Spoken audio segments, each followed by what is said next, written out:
he asks, I've been seeing more videos on TikTok and Instagram about knees over toes and isolating the VMO.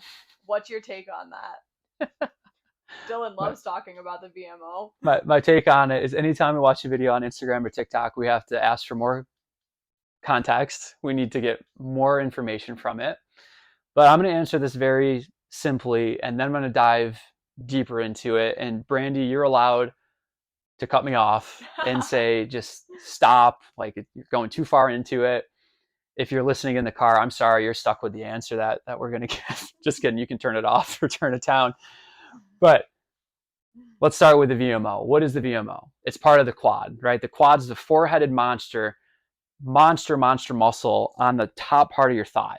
It's broken into 4 different groups. The VMO is one of these groups that's thought to be on the inside part of your knee. If you've seen people with jacked quads, it's kind of like the teardrop on the inside part of the thigh. That's the VMO. So the argument's made that 1, we need to isolate the VMO. 2, that by isolating the VMO, we can decrease knee pain and help with patellar tracking. And then 3, if we isolate the VMO, our sports performance will increase, will jump higher. And that by doing a knees over toe movement, we're able to isolate the VMO further. That's the common theory that's out there, to the point that my nephew, who I think is very well educated for his age with training and with sports, because I've been programming for him for a bit now, but messaged me one day and asked, like, hey, should I be isolating my VMO? No, because you can't. You cannot isolate your VMO. A mentor that I look up to in the field, Eric Maida, who you may call Eric Mara, but it's actually Eric Maida, wrote this awesome blog article on it. And it was titled, Can You Isolate the VMO? And I'm going to tell you the entire blog article in less than 2 seconds. Ready? No. That was the whole blog. That was the entire article. Not 10,000 words. Not 10,000 words. One word. No. You can't do it. You can't do it. So then let's dive into, or let me ask, is it okay if I dive into go for why it. we got time. can't isolate the VMO? Because it's such a big topic, because I don't want people wasting their time with these cheesy exercises trying to isolate something that they can't isolate, when they could be using that time to be precise with a movement that's actually going to move the needle forward to get them towards their performance goals. So that's why I get passionate about it. For sure. It's not just like being in a dogmatic camp, like one side versus the other side, but I'm just so fatigued of seeing people wasting time on junk. That like we want to give them the nutrient dense movements, the nutrient dense material. To isolate the VMO, it needs to have its own nerve.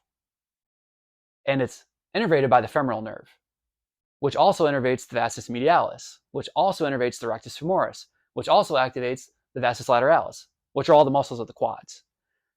The VMO does not have an independent branch that goes to it. In order for it to be isolated, it needs to have its own branch that is going to it, that allows it to activate on its own. The reason that the VMO got so hyped up was because back in the 90s, when people had patellofemoral pain, back to the 90s, we're back in there again.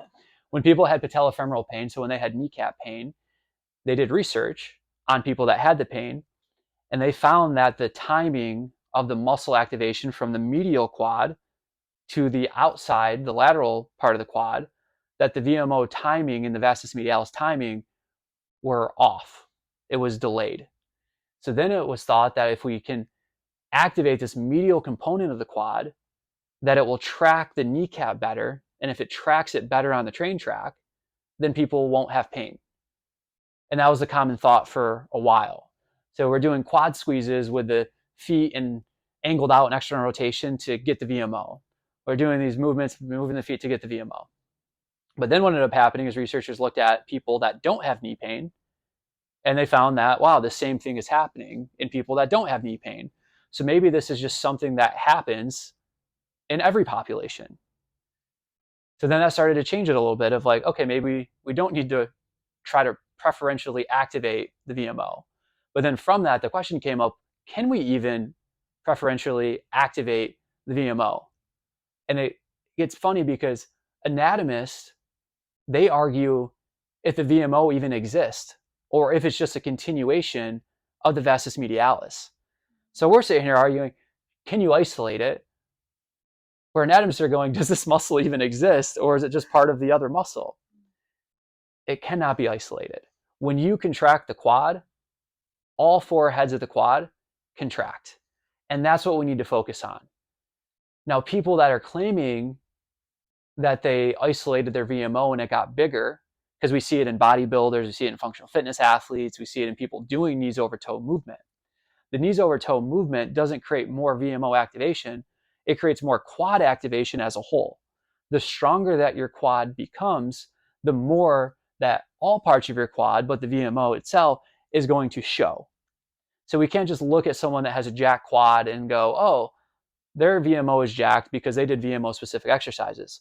Their VMO is jacked because their quad is jacked, and their quad is jacked because they did exercises that were of a threshold that created more of a stimulus to create that muscle bulk.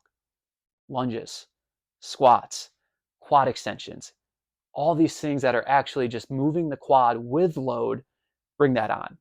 And the stronger your quads are, the healthier that your knees are going to be. So does that answer it? Did I hit each part of it? Yeah. Okay. All right. Great Perfect. job. Liam, we hope that helps you, and remember the takeaway that, whenever you see something on TikTok, Instagram, YouTube, social media, whatever, like, take it, but then keep learning. Don't just believe something from a 15-second video, but really keep learning, keep diving in, because there's a lot of information out there, and our goal, our desire is to give you the best that we can provide, but there's going to be times that we fall short, but there's also times that other people really fall short because they don't have updated research and information. And so just always take that next step to keep learning. A common question I always ask when I see these things, especially on social media, is where does this come from? Where does this thought originate from? Because we learned in Mass a few weeks ago that 75% of the information that we get is information that's been passed down by word of mouth, by people talking about it.